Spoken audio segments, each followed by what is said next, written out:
We are proud of what we share with the world. Bollywood, masala chai, yoga, cricket. India today is a soft power giant. At the same time, India is not a timid democracy that tolerates terrorism or betrayals. When Pakistani terrorists attacked Kashmir's Pulwama, India carried out surgical strikes on Balakot. Today's India is not a pushover country. It's a world power. In fact, it struck me when I was invited for this event, why would Oxford University be interested in debating the path of Modi's India? Because India has defied Western predictions. It's the world's largest democracy charting its own course. India today has shed the burden of trying to comply with Western constructs. No amount of lecturing or virtue signaling is shaking India's confidence, and that is what unsettles critics. And journalism is not for the faint-hearted, is it? It is not. I mean, you ask the junior-most reporters on the field, they're sent on they're usually given education or crime. That's where you start as reporters. And crime reporting can be tough because you're thrown into all sorts of situations. You see all kinds of scenes which can be blood-curdling. And initially, some of those stories stay with you for very long. Slowly, you become more cynical and you learn to process it, and you know that you don't have to become very emotionally attached. The first time I went into a refugee's house, it stayed with me for months. And then I had to learn to tell myself that I'm not part of that story. I can only tell the story, but I do not have to go and find a school for those kids. Yeah. That's not what I'm here. Lahore के अंदर में एक बड़ी भारी औलिया की एक मज़ार है जिस पे बहुत सारे लोग आते हैं।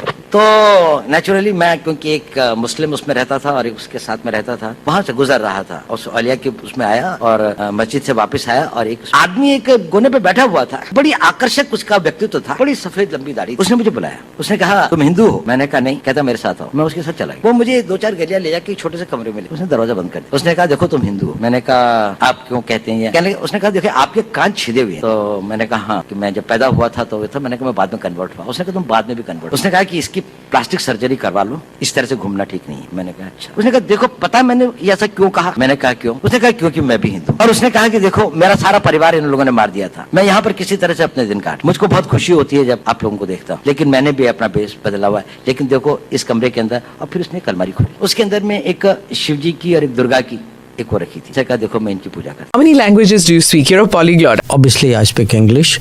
I speak Hindi. I won't say at a very high standard, but with a kind of a street smart fluency. The Tamilian Hindi, yeah. or is it a JNU Hindi? No. It's actually a Delhi Hindi. Delhi. I mean, I was born in Delhi. Okay, it's a very Delhi person's.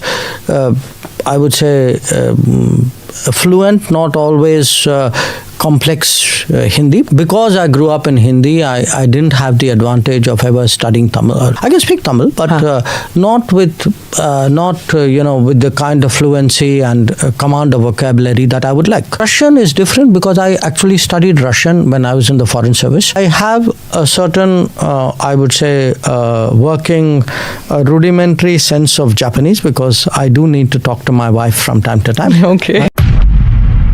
My question is just in continuation to the Canada topic that you addressed.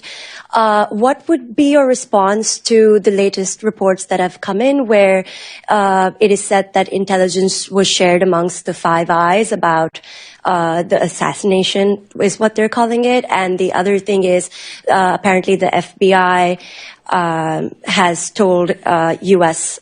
Sikh leaders that there are credible threats to them. So just wanted your reaction to that. I'm not part of the Five Eyes. I'm certainly not part of the FBI. So I think you're asking the wrong person. From Geo TV Pakistan, if you'd like to entertain my question also. The message goes. I really don't see the basis for your question. In your response, you said, quote, it is hypocrisy. I thought you were supposed to ask me a question.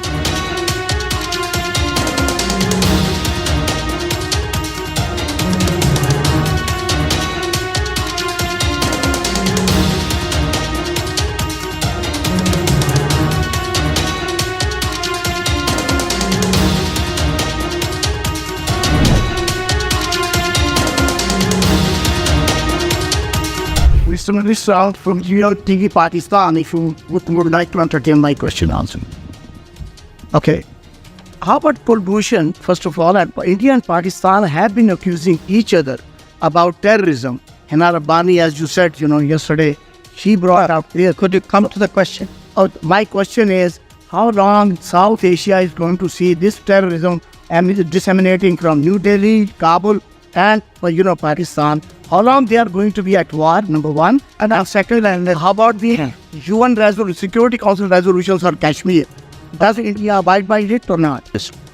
So, look, at the end of the day, the world is not stupid, the world is not forgetful, and the world does, increasingly call out countries and organizations and people who indulge in terrorism.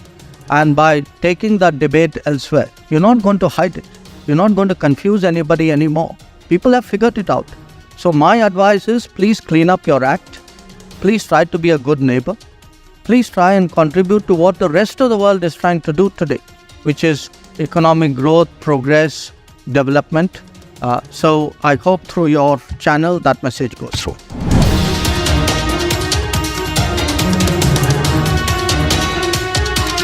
India has extended the import of Russian oil. It is a totally opposite position of the European sanction.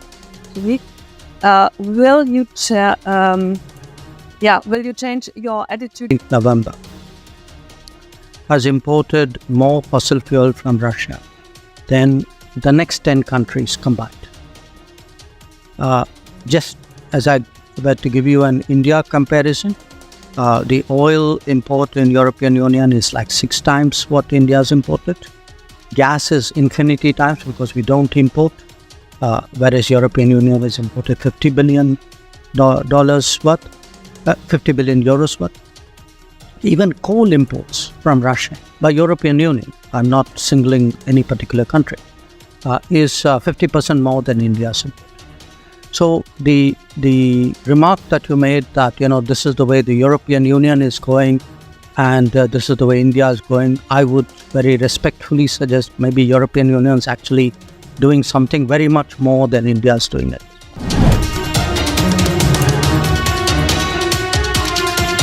Mr. Borrell is not here today, not here now, but he was in the meeting, and he told the Financial Times before the meeting that the EU should be putting sanctions on refined oil products from India using Russian oil. You're right, Mr. Borrell. My understanding of the Council regulations is that if Russian crude is substantially transformed in a third country, then it's not treated as Russian anymore. I would urge you to look at Council Regulation 833/2014.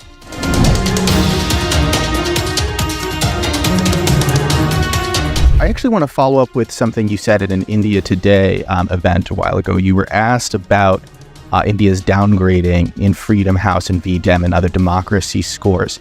And the journalist asked you, quote, how do you see this play itself out in terms of how India is being perceived by the world and these new reports? In your response, you said, quote, it is hypocrisy. I thought you were supposed to ask me a question. I am asking you a question. It is hypocrisy. We have a self-appointed custodians of the world who find it difficult to stomach that someone in India is not looking for their approval, is not willing to play the game they want to play.